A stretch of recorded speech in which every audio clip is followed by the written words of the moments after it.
இன்றைக்கி நம்ம சிட்லப்பாக்கம் நேருநகரில் இருக்க மாருதி பவன் ஹோட்டலுக்கு வந்திருக்கோம். இந்த ஹோட்டலோட வெஜ் மீல்ஸோட டேஸ்ட்டு வந்து அவ்வளோ சூப்பராக இருக்கும். அவங்க கொடுத்த காஸ்ட்டும் வந்து அஃபோர்டபுளாக இருக்கும். ஒரு வெஜ் மீல்ஸோட ப்ரைஸ் வந்து 100 ரூபா. அதோட ரிவ்யூவை பார்க்கலாம்.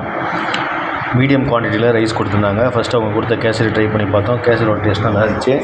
அதுக்கப்புறம் நம்ம ட்ரை பண்ணி பார்த்தது சாம்பாரோட டேஸ்ட் வந்து ஒரு மீடியமான ஸ்பைசியில் நல்லா நெய்யோட வாசலாக இருந்துச்சு. சாப்பிட்றதுக்கு அவ்வளோ சூப்பராக இருந்துச்சு. உருளைக்கிழங்கோட டேஸ்ட் வந்து நல்லா இருந்துச்சு. காரம் மட்டும் கொஞ்சம் அதிகமாக போட்டிருந்தாங்க. அதுக்கப்புறம் நம்ம ட்ரை பண்ணி பார்த்தது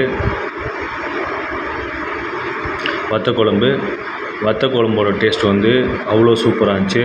ஒரு 5 ஸ்டார் ஹோட்டலில் கூட இந்தளவுக்கு ஒரு டேஸ்ட் இருக்காது. அந்தளவுக்கு ஒரு டேஸ்ட் மெயின்டைன் பண்ணியிருந்தாங்க. நம்ம திரும்ப சாப்பிடணுன்ற அளவுக்கு அந்த டேஸ்ட் அவ்வளோ சூப்பராக ஃபேண்டாஸ்டிக்காக இருந்துச்சு. ஃபைனலாக நம்ம ட்ரை பண்ணி பார்த்தது மோரோட டேஸ்ட்டும் அவ்வளோ சூப்பராக இருந்துச்சு. குறிப்பாக அந்த கூட்டு கூட வச்சு சாப்பிட்றதுக்கு டேஸ்ட்டு வேறு லெவலில் இருந்துச்சு. இந்த லொக்கேஷன் யாராவது இந்த ஹோட்டலில் சாப்பிட்டீங்கன்னா கமெண்ட் செக்ஷனில் கமெண்ட் பண்ணுங்கள். வீடியோ உங்களுக்கு பிடிச்சிருந்தால் லைக் பண்ணுங்கள், ஷேர் பண்ணுங்கள், சப்ஸ்கிரைப் பண்ணுங்கள். மறக்காமல் பெல் ஐக்கானே ப்ரெஸ் பண்ணுங்கள். வீடியோ பார்த்த அனைவருக்கும் நன்றி. Thank you very much. பாய்.